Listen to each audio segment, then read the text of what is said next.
ప్రభుత్వం గత 18 నెలల కాలంలోనే పేద ప్రజల సంక్షేమం కోసం పింఛన్ల పంపిణీకి ఏకంగా 51,000 కోట్లు ఖర్చు చేసిందని, దేశంలో ఎక్కడా లేని విధంగా అత్యధిక పింఛన్ మొత్తాన్ని అందిస్తున్న ఏకైక ఘనత కూటమి ప్రభుత్వానికే దక్కుతుందని వ్యవసాయ శాఖ మంత్రి కింజరాపు అచ్చెన్నాయుడు ఉద్ఘాటించారు. సంతబొమ్మాలి మండలం కొల్లిపాడు గ్రామంలో సోమవారం నిర్వహించిన ఎన్టీఆర్ భరోసా పింఛన్ల పంపిణీ కార్యక్రమం సందర్భంగా ఏర్పాటు చేసిన బహిరంగ సభలో ఆయన ఈ కీలక వ్యాఖ్యలు చేశారు.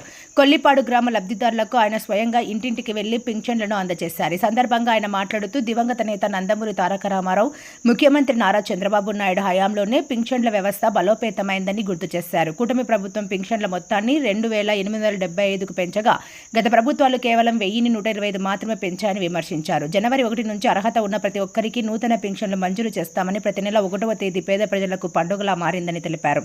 రాష్ట్ర అభివృద్ధి సంక్షేమంపై మాట్లాడిన మంత్రి అచ్చెన్నాయుడు రాష్ట్రంలో విద్యా ప్రమాణాలను మెరుగుపరిచేందుకు 4,000 కోట్లతో అభివృద్ధి కార్యక్రమాలు చేపడుతున్నామని వివరించారు. ముఖ్యంగా రైతులకు భరోసా కల్పిస్తూ వారు పండించిన ధాన్యాన్ని ప్రభుత్వం కొనుగోలు చేసి కేవలం 4 గంటల్లోనే వారి ఖాతాల్లో నగదు జమ చేసే ఘనత కూటమి ప్రభుత్వానికి దక్కుతుందని స్పష్టం చేశారు. ఈ విధంగా రైతు సంక్షేమం, విద్య, సామాజిక భద్రత వంటి అంశాలకు ప్రభుత్వం అత్యంత ప్రాధాన్యత ఇస్తోందని ఆయన తెలిపారు. కార్యక్రమంలో పెద్ద ఎత్తున ప్రజా భాగస్వామ్యం, అధికారుల హాజరుతో కలకలలాడింది.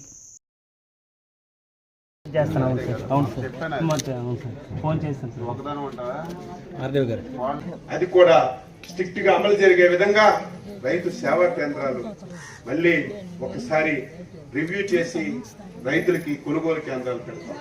ఈరోజు మీరందరూ రైతులే కదా, గతంలో కూడా ధాన్యం అమ్మారు కదా, బస్తా 2 బస్తాలు. ఎప్పుడైనా డబ్బులు వచ్చాయా? మీరు ధాన్యం అమ్మితే 6 మాసాలు, 7 మాసాలు, 8 మాసాలు డబ్బులు వచ్చాయి కాదు.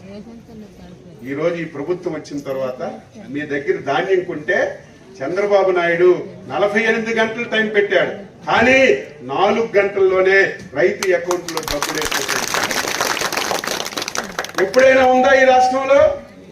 ఇవన్నీ చేస్తున్నామంటే డబ్బులుండి కాదు, డబ్బులు లేకపోయినా మనిషికి క్రెడిబిలిటీ ఉండాలి, ప్రభుత్వానికి ఒక నిబద్ధత ఉండాలని ఎన్ని ఇబ్బందులున్నా, ఎన్ని సమస్యలున్నా కార్యక్రమాలన్నీ చేస్తున్నామని ఈ సందర్భంగా మీ అందరికీ తెలియజేస్తున్నాను. నేను చెప్పింది ఎవరైనా సరే, అచ్చెన్నాయుడు గారు మైక్ దొరికిందని అబద్ధం చెప్తున్నామని ఏ ఒక్కడొచ్చి అడిగినా సరే ఆన్సర్ చెప్పడానికి సిద్ధంగా ఉన్నాను. ఇంకా రేపు భవిష్యత్తు మందే.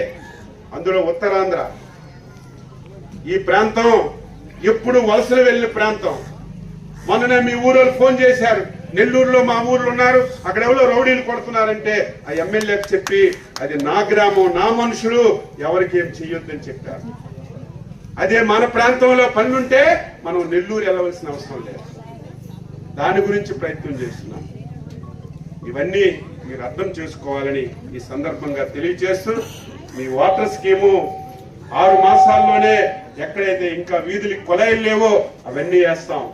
ఒకవేళ ఈ ట్యాంక్ సరిపోతే ఇంకొక ట్యాంక్ కడతాం, హౌస్ పట్టాలు ఇస్తాం, ఇల్లు కట్టిస్తాను. ఏవైతే డ్రైన్లు ఉన్నాయో మనం ఆ రోజు సిమెంట్ రోడ్లు వేసాం. ఇవన్నీ నేను తిరిగిన వీధులే కదా. మీ వీధుల్లోకి వెళ్తే మధ్యలోనే భూమిలో ధాన్యం పాటి మధ్యలో కుండి ఉండే.